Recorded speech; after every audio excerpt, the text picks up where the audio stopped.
Kerala disability festival. പ്രിയപ്പെട്ടവരെ, നമുക്കറിയാവുന്ന ഒരു സംഗതി, ഇന്ത്യയിലെ 2.5% ആളുകൾ, നമുക്ക് അറിയാലോ, നമ്മുടെ പോപ്പുലേഷൻ്റെ വലിപ്പം നമുക്കറിയാലോ. അപ്പോൾ സ്വാഭാവികമായിട്ട് ആ പോപ്പുലേഷൻ്റെ 2.5 കോടി ജനങ്ങളാണ് ഭിന്നശേഷി, ഡിസേബിൾഡ് എന്ന് പറയുന്ന വിഭാഗത്തിൽ പെടുന്നത്. കേരളത്തിൽ എത്തിക്കഴിഞ്ഞാൽ അത് 10 ലക്ഷത്തിലധികം വരുന്ന മക്കളാണത്. സ്വാഭാവികമായിട്ടും കഴിഞ്ഞ ഈ കേരളത്തിൻ്റെ വ്യത്യസ്ത ഭാഗങ്ങളിൽ ഈ ഇടപെടുന്ന ഈ ഒരു മേഖലയിൽ പ്രവർത്തിക്കുന്ന ആളുകളെ സംബന്ധിച്ചിടത്തോളം ഈ കാലം അത്രയും ഇടപെട്ടത് ഈ മക്കളുടെ വിഷയത്തിൽ തന്നെയായിരുന്നു. ഇവരുടെ വിഷയത്തിൽ ഇവരെ എങ്ങനെ സമൂഹത്തിൻ്റെ മുൻനിരയിലേക്ക് എത്തിക്കാം, ഇവരെയും കൂടി പൊതുസമൂഹത്തിലേക്ക് ഉൾക്കൊള്ളിക്കുന്നതിന് വേണ്ടി. അപ്പോൾ സ്വാഭാവികമായിട്ടും നമ്മളൊക്കെ തിരഞ്ഞെടുത്ത വേദി എങ്ങനെയാണ് ചോദിച്ചാൽ ഈ മക്കളുടെ വിഷയത്തിൽ ഇടപെടുന്നു, ഈ മക്കളോട് സംവദിക്കുന്നു, ഇവരുടെ ഡെവലപ്മെൻറ്റ്, ഇവരെ എംപവർ ചെയ്യാൻ എങ്ങനെയൊക്കെ പറ്റും. ജനിച്ച പാടെയുള്ള കുഞ്ഞിന് വേണ്ടിയിട്ട് ഏർലി ഇൻ്റർവെൻഷൻ, ബിറ്റ്വീനുള്ള കുട്ടികൾക്ക് വേണ്ടിയിട്ടുള്ള സ്പെഷ്യൽ സ്കൂൾ, 18 വയസ്സിന് ശേഷമുള്ള മക്കൾക്ക് വേണ്ടി വൊക്കേഷണൽ റിഹാബ്, ഇത്തരം സംഗതികളൊക്കെ നമ്മൾ സംവദിക്കുന്നതും ഇവരോടും ഇവരുടെ പാരൻസിനോടൊക്കെയാണ്. കാലം കഴിയുന്ന സമയത്താണ് നമുക്ക് മനസ്സിലായത്, കമ്പയർ ടു പുറം ലോകം വെച്ച് നോക്കിക്കഴിഞ്ഞാൽ പുറം ലോകത്ത് ഭയങ്കര ഈ ഒരു ഡിഫറൻസ് ഭയങ്കര എവിഡൻ്റ് ആണ്. പുറം ലോകത്ത് ഈ മക്കളെ കണ്ടു കഴിഞ്ഞാൽ ഒരു ബ്ലസ്ഡ് മക്കൾ എന്നുള്ള രീതിയിൽ അവരെ ഉൾക്കൊള്ളാൻ ആ സമൂഹം റെഡിയാണ്, അപ്പോൾ സമൂഹം തയ്യാറാണ്. അപ്പോൾ അതുകൊണ്ട് തന്നെ ഇത്തരം പ്രയാസം അനുഭവിക്കുന്ന മക്കളെ കാണുന്ന സമയത്ത് സഹതാപം, ഈ മക്കൾക്ക് സഹതാപം വേണ്ടതില്ല, നമുക്കൊക്കെ അറിയാവുന്നൊരു സംഗതി. സഹതാപം എന്നതിലപ്പുറത്തേക്ക് അവരും കൂടി ഉൾക്കൊള്ളുന്നതാണ് ലോകം എന്ന തിരിച്ചറിവിന് പുറത്ത് അവരെ ഉൾക്കൊള്ളാൻ വേണ്ടി പുറം ലോകം ശ്രമിക്കും. പക്ഷെ നമ്മുടെ നാട്ടിലെത്തിക്കഴിഞ്ഞാൽ അതൊരു നാടിൻ്റെ കുറ്റമല്ല, മറിച്ച് നമ്മുടെ പോപ്പുലേഷൻ്റെ വലിപ്പം നമുക്ക് ഊഹിക്കാവുന്നതാണ്. ഇത്തരം മക്കൾക്ക് വേണ്ടി നമ്മുടെ ഗവൺമെൻറ്റിൻ്റെ പരിമിതികൾ നമുക്ക് ഊഹിക്കാവുന്നതാണ്. ഹ്യൂജ് നമ്പർ, കുറഞ്ഞ റിസോഴ്സ്. അപ്പോൾ സ്വാഭാവികമായിട്ട് ഗവൺമെൻറ് തലത്തിൽ ഈ മക്കൾക്ക് കിട്ടേണ്ട പ്രയോറിറ്റി, അപ്പോൾ സ്വാഭാവികമായിട്ടും നമ്മൾ പറയും ഇവരുടെ വിഷയത്തിൽ എന്ത് വേണമെന്ന് ചോദിക്കുമ്പോൾ ചിലപ്പോൾ ഗവൺമെൻറ്റിനോട് നമ്മൾ പറയും പെൻഷൻ കൊടുത്താൽ മതി, അതല്ലെങ്കിൽ അത്തരത്തിലുള്ള ചെറിയ ചെറിയ സംഗതികൾ വെച്ച് ഈ മക്കളെ ഏതോ അർത്ഥത്തിൽ, ചിലപ്പോഴും നമ്മൾ ഉപയോഗിക്കുന്ന വാക്ക് ദിവ്യന്മാരെന്നൊക്കെ പറയുന്ന, അല്ലെങ്കിൽ ദൈവത്തിൻ്റെ മക്കൾ എന്നൊക്കെ പറയുന്ന ഇവരുടെ മനുഷ്യാവകാശങ്ങളെ കാണാതെ കേൾക്കാതെ ചിലപ്പോഴും അറിയാത്തതുപോലെ നടിച്ച് ഞാൻ ഉൾപ്പെടുന്ന പൊതുസമൂഹം, അവിടെയാണ് എന്തോ ഒരു തിരിച്ചറിവ് അത് വരികയും കാലം കഴിയുന്നതിനനുസരിച്ച് ഇതിനെന്തെങ്കിലും ഒരു ചേഞ്ച് വേണ്ടതല്ലേ എന്ന ആലോചനയ്ക്ക് പുറത്താണ് കേരളത്തിലെ വ്യത്യസ്തങ്ങളായിട്ടുള്ള കുറേയേറെ സംഘടനകളും കോഴിക്കോട് ജില്ലയിലുള്ള പൊതുസമൂഹം ഡിസ്ട്രിക്ട് അഡ്മിനിസ്ട്രേഷനും ഒരു സംഗതി ആലോചിച്ച്, എന്തുകൊണ്ട് ഈ 2.5% സംവദിക്കുന്നതിന് പകരം എന്തുകൊണ്ട് ഈ 97.5% സംവദിച്ചുകൂടാ? അപ്പോൾ സ്വാഭാവികമായിട്ടും സംവദിക്കണമെങ്കിൽ എന്ത് വേണം? ഈ മക്കൾ ദിവ്യന്മാരല്ല, ഇവർ മനുഷ്യരെ പ്രസവിച്ച്. ഞാൻ ഇടക്കാലത്ത് ഈ കോഴിക്കോട്ടിലെ ഒരു പ്രോഗ്രാം, അതുവരേക്കും എൻ്റെയൊക്കെ ഒരു കുറച്ച് മുന്നേ ഉള്ള കാലത്ത് ദൈവത്തിൻ്റെ മക്കൾ തന്നെയായിരുന്നു ഇവരെയൊക്കെ വിളിച്ചിരുന്നത്. ദൈവത്തിൻ്റെ മക്കൾ, അത് പിന്നെ ആ അർത്ഥത്തിലായിരുന്നു കുറേയേറെ കാലം. ഒരു ദിവസം ഒരു പ്രോഗ്രാം കഴിഞ്ഞ് കോഴിക്കോട് നിന്ന് ഇറങ്ങിയപ്പോഴാണ് ഒരു അമ്മ വന്ന് പറഞ്ഞു, തോളത്ത് മകളും ഉണ്ട്, ആ അമ്മ വന്ന് പറഞ്ഞു, സാറേ ദൈവത്തിൻ്റെ മക്കളല്ല, ഞാൻ പ്രസവിച്ച എൻ്റെ മകളാണ്, ഞാനാണ് അനുഭവിക്കുന്നത്, എൻ്റെ മോള്, ഞാൻ, എൻ്റെ കുടുംബം.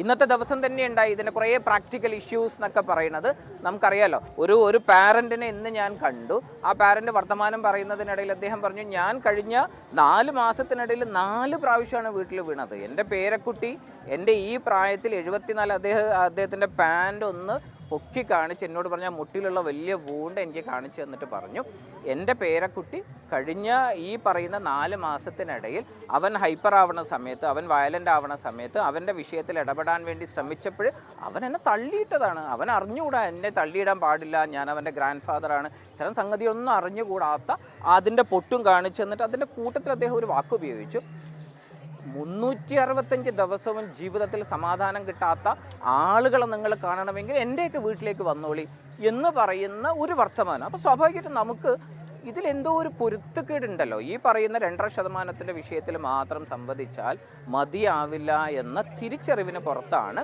97.5% പറയാൻ വേണ്ടി ശ്രമിച്ചത്, നിങ്ങൾ ഇവരെ ഉൾക്കൊണ്ടാൽ തീരുന്ന പ്രശ്നം മാത്രമേ ഉള്ളൂ. അപ്പോൾ സ്വാഭാവികമായിട്ടും അവർക്ക് വിഷയം അറിയണം.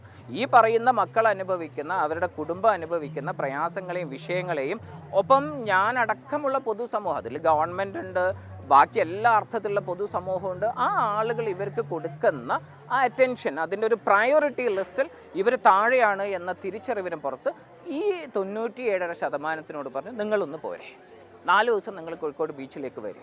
കോഴിക്കോട് ബീച്ചിൻ്റെ വൈബ് മുഴുവൻ അനുഭവിച്ചുകൊണ്ട് വെറുതെ ഒരു എക്സ്പീരിയൻസ് സോൺ സെറ്റ് ചെയ്ത് കാഴ്ചയില്ലാത്ത ഒരാളാണ് നിങ്ങളെങ്കിൽ നിങ്ങൾ അനുഭവിക്കുന്ന പ്രയാസങ്ങൾ വെറുതെ ഒന്ന്, അല്ലെങ്കിൽ നിങ്ങളൊരു ഹൈറ്റ് കുറഞ്ഞ ആളാണെങ്കിൽ അതല്ലെങ്കിൽ നിങ്ങളൊരു ഇൻ്റലക്ച്വൽ ഡിസബിലിറ്റി ഉള്ളതാണെങ്കിൽ, അതല്ലെങ്കിൽ ഈ പാരൻസ് അനുഭവിക്കുന്ന അവരോട് വെറുതെ നിങ്ങൾക്ക് വർത്തമാനം പറഞ്ഞ് അവരുടെ വീൽ ചെയറിൽ മൂവ് ചെയ്യുന്ന ഒരാളുകൾക്ക് അവരെങ്ങനെ പോകുന്നു, ഏതർത്ഥത്തിലേക്കാണ് അവരുടെ പ്രശ്നങ്ങൾ, അവരുടെ വിഷയങ്ങൾ വെറുതെ ഒന്ന് കേട്ട് നോക്കും.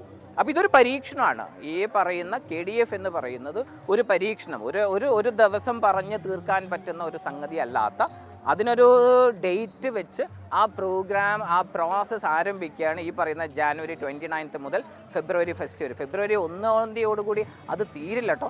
അതിൻ്റെ ആ ഒരു വലിയ ഒരു പ്രോസസ്സിൻ്റെ തുടക്കമായിരിക്കും ഫെബ്രുവരി 1. അവിടെ നിന്ന് അങ്ങോട്ട് അതിന് മുമ്പേ ആദ്യം ചെയ്തത് ചുറ്റുവട്ടത്തിൽ നമ്മൾ വെറുതെ ഒന്ന് ആലോചിച്ചു, വീൽ ചെയറിൽ പോകുന്ന ഒരാൾക്ക് റാമ്പ്, അയാളുടെ സഞ്ചാരം, അതിനപ്പുറത്തേക്ക് ആ മക്കളുടെ ജീവിതത്തിൽ അവരുടെ കുടുംബം, അവർക്കൊരു കുടുംബം വേണമെന്നും അവരുടെ പാരൻസ് അവർക്കൊരു കാലം കഴിഞ്ഞാൽ അവർക്ക് പ്രായമാവുന്നും ഈ പറയുന്ന സംഗതികളൊക്കെ നമ്മൾ വെറുതെ ഒന്ന് തിരിച്ചറിഞ്ഞാൽ തീരുന്ന പ്രശ്നം മാത്രമേ ഉള്ളൂ. ആ മക്കളെ കേരളത്തിൽ നമ്മൾ ആലോചിക്കേണ്ടതുണ്ട്. കഴിഞ്ഞ 2 വർഷക്കാലത്തിനിടയിൽ പാരൻസ് കൊന്നു കളഞ്ഞത് 30 മക്കളെയാണ്. ഇവരാരും ജനിച്ച പാടെ കൊന്നിട്ടില്ല കേട്ടോ. ജനിച്ച പാടെ കൊല്ലാൻ 1 മണി അരി ധാരാളമാണ്. അവരാരും കൊന്നില്ല. അവരാ പറയുന്ന 30-35 ബിറ്റ്വീൻ ഒരു 28 to 35 ഇയേഴ്സിൻ്റെ ഇടയിലാണ്. അപ്പോൾ സ്വാഭാവികമായിട്ട് അവരുടെ പ്രായം ഊഹിക്കാമല്ലോ. പാരൻ്റ് ഒരു 60 കഴിയും. അപ്പോഴാണ് ആ പാരൻ്റ് തിരിച്ചറിയുക, നാളെ ഞാൻ പോയാൽ എൻ്റെ മകൻ്റെ ഇത്തരം പറയുന്ന സകലമാന വിഷയത്തിലും മറ്റാരും ഇടപെടാനില്ല എന്ന തിരിച്ചറിവിന് പുറത്താണ് വെട്ടിയോ കൊടുത്തോ വിഷം കൊടുത്തോ എങ്ങനെയായാലും ആ പാരൻ്റ് നമുക്ക് ആലോചിക്കുന്നതിനപ്പുറത്തുള്ള അർത്ഥത്തിലാണ്. പക്ഷെ അതിൽ മെജോറിറ്റി അതിൻ്റെ കൂടെ അവരെ കൊന്ന് മാറി നിൽക്കല്ല കേട്ടോ. മെജോറിറ്റി ഏകദേശം 100% തന്നെ either മരിക്കുകയോ കൂട്ടത്തിൽ മരിക്കുകയോ അല്ലെങ്കിൽ മരിക്കാൻ ശ്രമിച്ച് പരാജയപ്പെടുകയോ ചെയ്ത ആളുകളാണ്.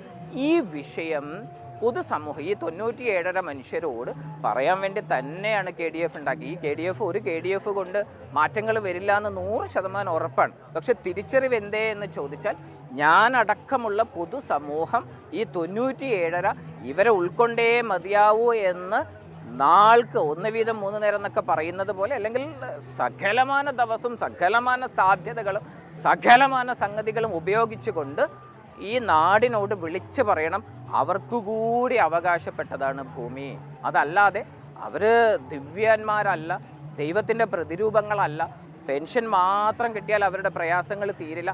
മറിച്ച് അവരനുഭവിക്കുന്ന സകല പ്രശ്നങ്ങൾക്കും അതിൻ്റെ ബാരിയേഴ്സ്, അതൊരു ഫിസിക്കൽ ബാരിയർ ആവാം, അല്ലെങ്കിൽ നമ്മുടെ ആറ്റിറ്റ്യൂഡിൻ്റെ ബാരിയർ ആവാം. ആ 2 ബാരിയറും തകർത്ത് കളഞ്ഞു. വീൽ ചെയറിൽ വരുന്നവൻ്റെ വിഷയം, അവൻ വീൽ ചെയറിലായി എന്നുള്ളത് പ്രയാസമാവുന്നത് എപ്പോഴേ എന്ന് ചോദിച്ചാൽ അവനെ ഉൾക്കൊള്ളാൻ ഞാനടക്കമുള്ള ഈ 97.5 റെഡി ആവുന്നില്ല എന്നതുകൊണ്ട് മാത്രമാണ്. അപ്പോൾ അതുകൊണ്ട് തന്നെ ഇതൊരു പരീക്ഷണമാണ്.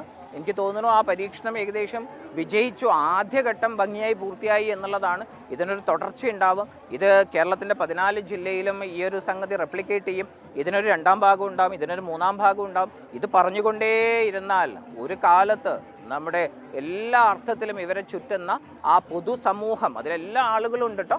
അത് ഗവൺമെൻറ് ആവട്ടെ, ബാക്കി മുഴുവൻ സംഗതികളും സകലമാന സംവിധാനങ്ങളും ഒരു കാലത്ത് മെല്ലെ മെല്ലെ ഇവരെയും കൂടി ആക്സെപ്റ്റ് ചെയ്യുന്ന, അവർക്കു കൂടി വിധേയമാവുന്ന തരത്തിൽ ഈ ലോകക്രമത്തെ മാറ്റിയെടുക്കാൻ, ഇത് കോഴിക്കോടല്ലാതെ മറ്റാരെ ഇത് ഉറക്കെ പറയേണ്ടത്, കേരളം അല്ലാതെ മറ്റാരേ ഇന്ത്യയിൽ ഇത് പറയാനുള്ളത്. അതുകൊണ്ട് തന്നെ കോഴിക്കോട് മാതൃകയാവുന്നു, കേരളം അത് ഏറ്റെടുക്കുന്നു, ഇന്ത്യ മുഴുവൻ അത് വ്യാപിക്കുന്നു. ആ അർത്ഥത്തിൽ ഒരു നല്ല കാലം വരുമെന്ന് തന്നെ നമുക്ക് പ്രതീക്ഷിക്കാം.